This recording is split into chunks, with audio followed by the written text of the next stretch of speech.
The Walker Mysteries, written and created by Andrew White, starring Sally Swift as DCI Charlotte Walker.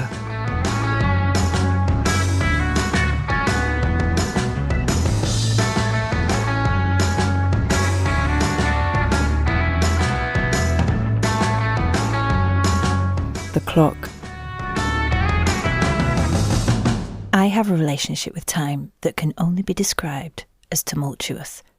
I mean, I do try to get to places on time, but fairly often I never quite manage it. Very often. It's like I'm living in some sort of parallel universe where time moves faster than it does for everyone else. It's like I'm in a time warp, like in the Rocky Horror Picture Show. I'm just trying to keep up with the beat, but time is doing the time warp again, and I'm always running behind. Maybe I need a flux capacitor in my Volvo. Maybe I need my own Type 40 wheezing and groaning its way to whichever time I need to be in. Or maybe I've just got to get better at time management. Nah, I definitely need a TARDIS. Can you imagine? I'd not be interested in travelling to other worlds. I'd be endlessly fascinated by history and future here on Earth. I take part in the mass trespass on Kinder Scout on April the 24th, 1932, seeking greater access to the closed-off moorlands of Britain. I go to Dallas to see whether there really was a second shooter on the grassy knoll on the 22nd of November 1963. And I go to a South Wales recording studio in 1975 and ask a certain genius what Scaramouche can you do the fandango actually means. I suppose I'm a bit like the TARDIS. I always arrive late, but I always arrive. And I don't always get to where I'm supposed to be, but I manage to be where I'm needed. Did you know people who are interested in clocks, watches, sundials and the like are called horologists? I didn't know that until one was found dead in his workshop. The victim is John Hargreaves, an antique clock expert with a penchant for the rare and unusual. He was found dead in his workshop, and his assistant, who found him, reports that 2 clocks were missing from his collection. One, a valuable clock, and the other, a fairly standard one. John, in his early 60s, tall, thin, with thinning grey hair and a pair of spectacles perched on the end of his nose, gives him a rather distinguished air. Except now he's very dead, with a nasty gash in his head, likely caused by a heavy object wielded with force. It's difficult to say for certain what killed him, but I'm sure Susie, our pathologist, will have some ideas. There are signs of a break-in, so it's possible that the thief was after both of those specific clocks and John caught him in the act, or perhaps the thief had more motives and stole the clocks as a cover-up. Come to think of it, maybe one of the clocks was used to make that nasty gash in his head. As the saying goes, time heals all wounds, although perhaps time may be the very thing that caused this wound in the first place. I don't know. What a way to tick off a clock collector. Sorry, couldn't resist. The victim's passion for horology was evident in every nook and cranny of his workshop. It was a treasure trove of clocks, and there must have been, dozens of clocks in that room, from grandfather clocks to pocket watches, all ticking away in unison. Half expected to see the White Rabbit running around somewhere. It was a bit like walking into a ticking time bomb. D.I. Sheldon, what time is it? 11:59. I think we'd better get out of here. Dean, through that door quickly! Bloody hell. Well, that noise every hour might drive any of the neighbours to murder. Especially if they aren't good friends. Oh, come on. The soap. Neighbours? I seriously wonder sometimes about the lack of understanding of cultural references in this team. Really. Of the 2 clocks that were missing from his workshop, the most valuable was Victorian lacquered brass Lichfield Cathedral hour-striking skeleton clock, a type of clock that has a transparent frame, revealing the intricate workings inside. Apparently, it had a twin-chain gong striking movement with anchor escapement and 5-spoke wheel crossings set between characteristic pierced plates, united by 6 turned pillars and modelled as 2 towers capped with tall faceted spire finals flanking central arched aperture, with further taller spire set to the rear, the front with pierced silvered Roman cartouche numeral chapter ring. Phew. It was made by John Smith and Sons, London, in around 1865, and they were based in St John's Square, Clerkenwell, which was only 7 minutes' walk from where I used to work. It's a small world. So, team, between us we've chatted to all of Jack Hargreaves' colleagues, acquaintances and clients, and on the face of it, 4 suspects have emerged, each with a possible motive for wanting him dead. First is Edward Blackwood, a rival antique clock expert who had been in fierce competition with Hargreaves for years. Blackwood had lost several high-profile auctions to Hargreaves and was known to harbour a grudge.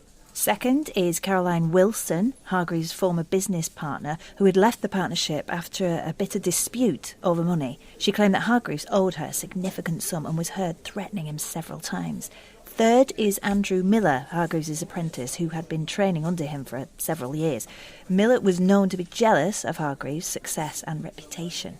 And D is Samantha Green, a wealthy collector who had expressed interest in purchasing the valuable missing clock from Hargreaves.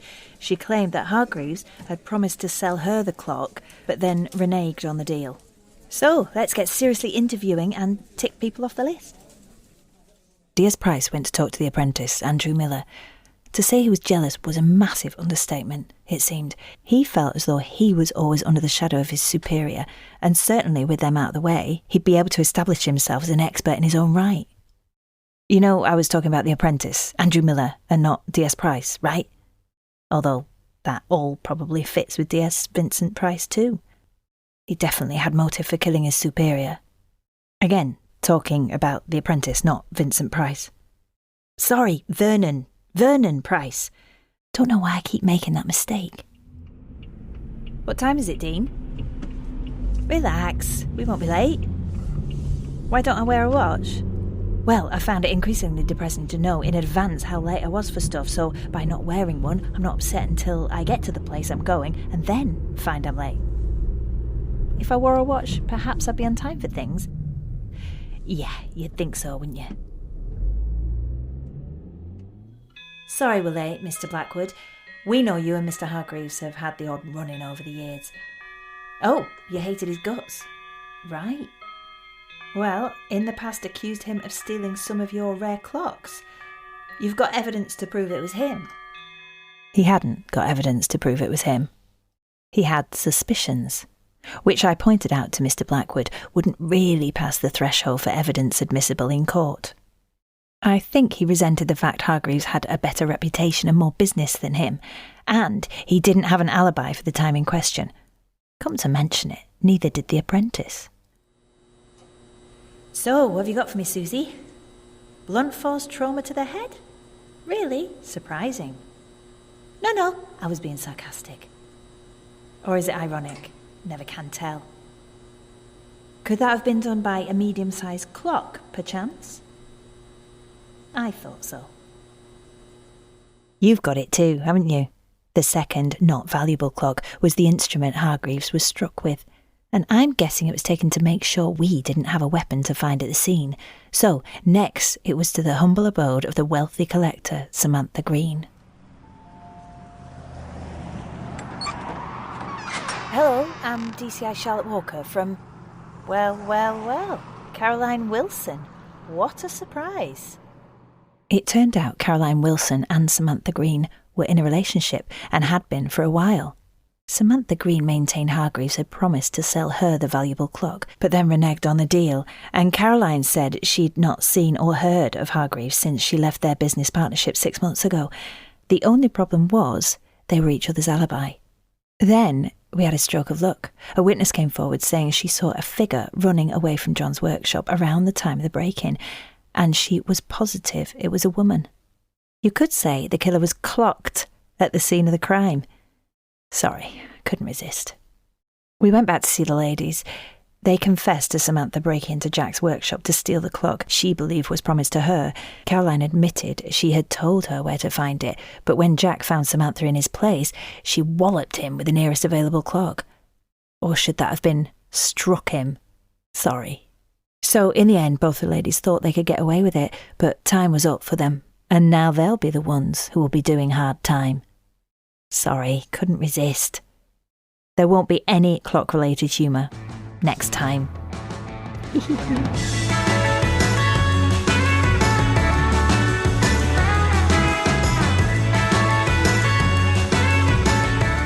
The Walker Mysteries starred Sally Swift as DCI Charlotte Walker.